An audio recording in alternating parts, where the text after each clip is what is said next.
Halo sobat, selamat datang di channel Gudang Baca. Jangan lupa like, share dan subscribe, agar tidak ketinggalan video berikutnya. Selamat membaca. Variabel penelitian. Nilai-nilai variabel bisa dalam bentuk angka, bisa juga tidak dalam bentuk angka. Nilai variabel dalam bentuk angka misalnya nilai variabel hasil belajar misalnya 7, 8, 9.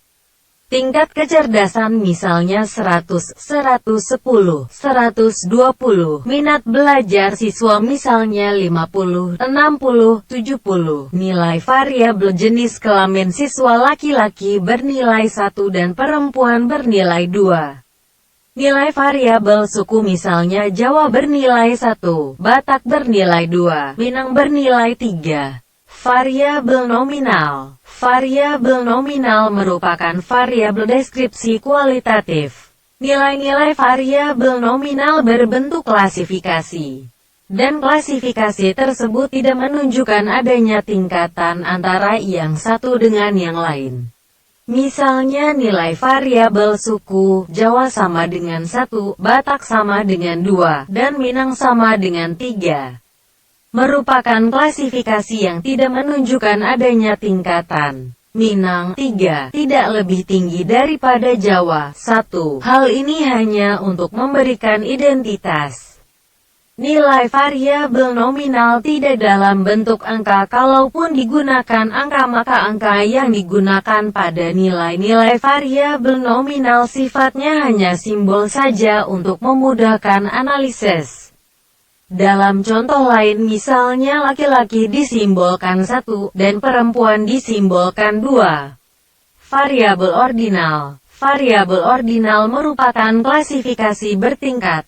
Klasifikasi pada variabel ordinal menunjukkan ada tingkatan antara satu dengan yang lain. Misalnya variabel tingkat pendidikan responden terdiri dari SD, SMP, SMA. Contoh lain adalah ranking siswa. Dimulai dari ranking 1, 2, 3 dan seterusnya.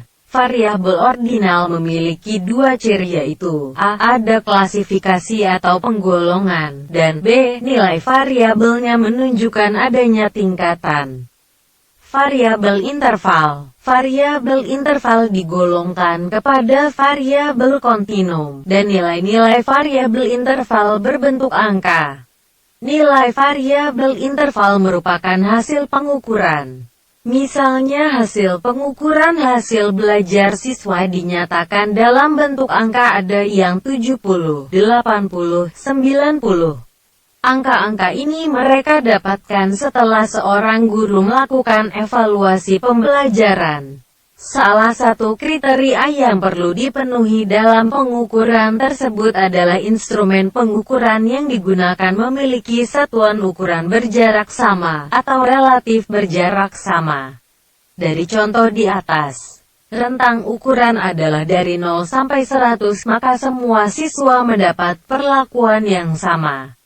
Variabel interval adalah variabel yang nilai variabelnya berskala interval. Skala interval memiliki 3 ciri, yaitu A. Ada klasifikasi atau penggolongan, B. Nilai variabelnya menunjukkan adanya jenjang, dan C. Satuan ukuran berjarak sama atau dianggap berjarak sama. Variabel rasio. Nilai variabel rasio merupakan hasil pengukuran yang memiliki tingkat ketelitian yang lebih tinggi dibanding dengan variabel interval. Nilai variabel rasio merupakan hasil pengukuran yang menggunakan satuan ukuran berjarak sama, dan memiliki titik nol yang mutlak. Perbedaan antara variabel interval dan rasio terletak pada persoalan titik nol dalam proses pengukuran. Instrumen pengukuran pada bidang pendidikan dan ilmu sosial umumnya tidak mampu menentukan titik nol secara pasti. Hal ini terutama disebabkan karakteristik objek ukur yang bersifat internal dalam diri subjek penelitian. Misalnya seorang siswa menjawab salah seluruh soal yang diberikan gurunya. maka ia mendapat nilai 0. Akan tetapi bukan berarti siswa tersebut tidak tahu sama sekali dengan materi pelajaran tersebut. Kebetulan saja soal yang diberikan oleh guru adalah yang tidak bisa ia jawab. Namun di materi yang sama, sedikit atau banyak pasti ada yang dimengertinya juga. Hal ini disebut nilai 0 tidak mutlak. Nilai variabel rasio dinyatakan dalam bentuk angka. Angka pada variabel rasio menunjukkan adanya tingkatan dan angka-angka tersebut dapat diperbandingkan karena memiliki titik nol yang mutlak. Variabel RATIO memiliki 4 ciri yaitu A. Ada klasifikasi. B. Nilai variabelnya menunjukkan jenjang. C. Satuan ukuran berjarak sama. Dan D. Memiliki titik nol mutlak. Variabel penelitian berdasarkan hubungan antara satu variabel dengan variabel yang lainnya. Variabel independen. Variabel independen sering juga disebut sebagai variabel stimulus, input prediktor, dan anteseden. Sering juga disebut sebagai variabel bebas. Variabel bebas adalah variabel yang menjadi sebab timbulnya atau berubahnya variabel dependen, variabel terikat. Jadi variabel independen adalah variabel yang mempengaruhi. Dalam kajian statistik pemodelan persamaan struktural, variabel independen disebut sebagai variabel eksogen. Variabel dependen. Variabel dependen disebut sebagai variabel respon, output kriteria, konsekuen. Sering juga disebut sebagai variabel terikat. Variabel terikat merupakan variabel yang dipengaruhi atau yang menjadi akibat karena adanya variabel bebas. Dalam kajian statistik pemodelan persamaan struktural, variabel independen disebut sebagai variabel endogen. Antara variabel independen dan dependen masing-masing tidak berdiri sendiri tetapi selalu berpasangan. Misalnya, motivasi dan hasil belajar siswa, kedisiplinan dan kinerja serta lain sebagainya. Variabel moderator. Variabel moderator adalah variabel yang mempengaruhi, memperkuat atau memperlemah hubungan antara variabel independen dan dependen.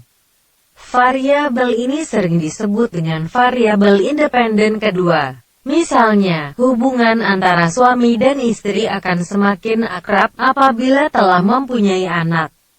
Dalam hal ini anak adalah variabel moderator yang memperkuat hubungan. Tetapi sebaliknya hubungan suami istri akan semakin renggang apabila ada pihak ketiga.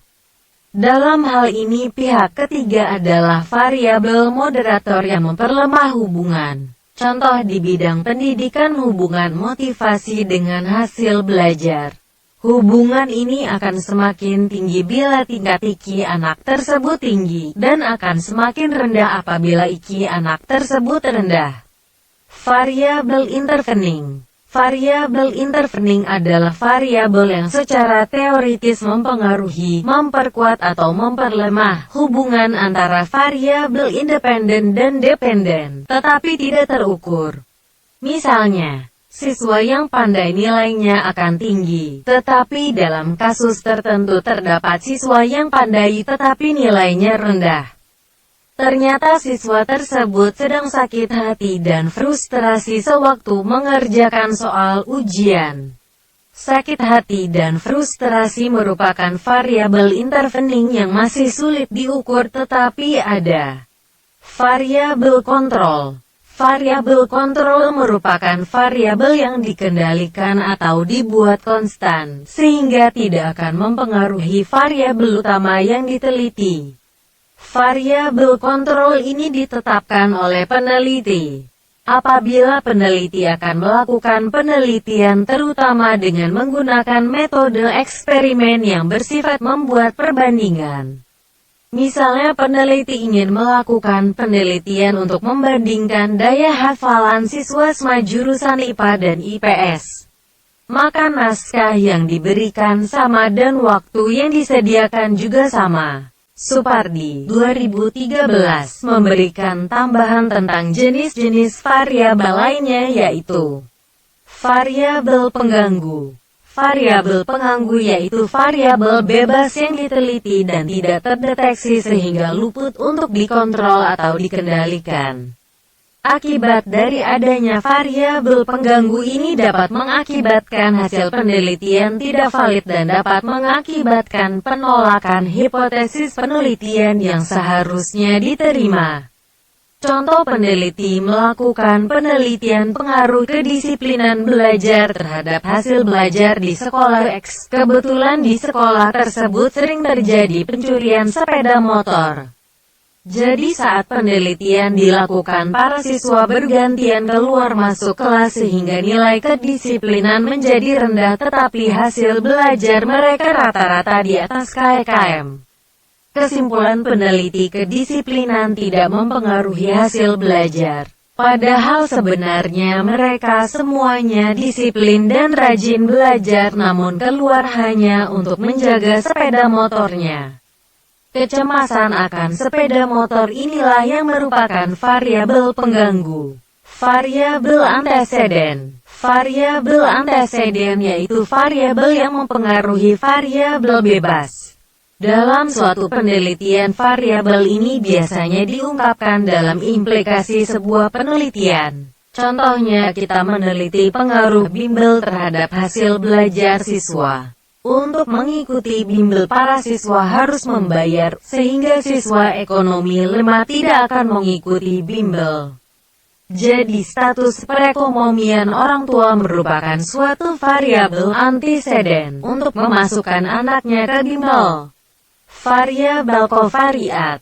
Variabel kovariat yaitu variabel bebas yang keberadaannya dikontrol dan dikendalikan secara statistika agar tidak mengganggu hasil penelitian. Jadi variabel kovariat sesungguhnya juga merupakan variabel kontrol, hanya saja pengontrolan atau pengendaliannya dilakukan dengan teknik statistika. Contoh kita akan meneliti pengaruh nilai siswa, ulangan, UTS dan UAS, terhadap nilai rapot. Nilai siswa merupakan variabel X dan nilai rapot variabel Y. Namun dalam penelitian ini saya menyadari, seorang guru tidak hanya berpedoman kepada nilai hitam di atas putih tersebut. Pasti seorang guru juga akan memperhitungkan nilai keaktifan siswa selama proses belajar mengajar. Maka saya menambahkan variabel keaktifan belajar X2 dalam penelitian ini. Variabel keaktifan belajar inilah yang merupakan variabel kovariat.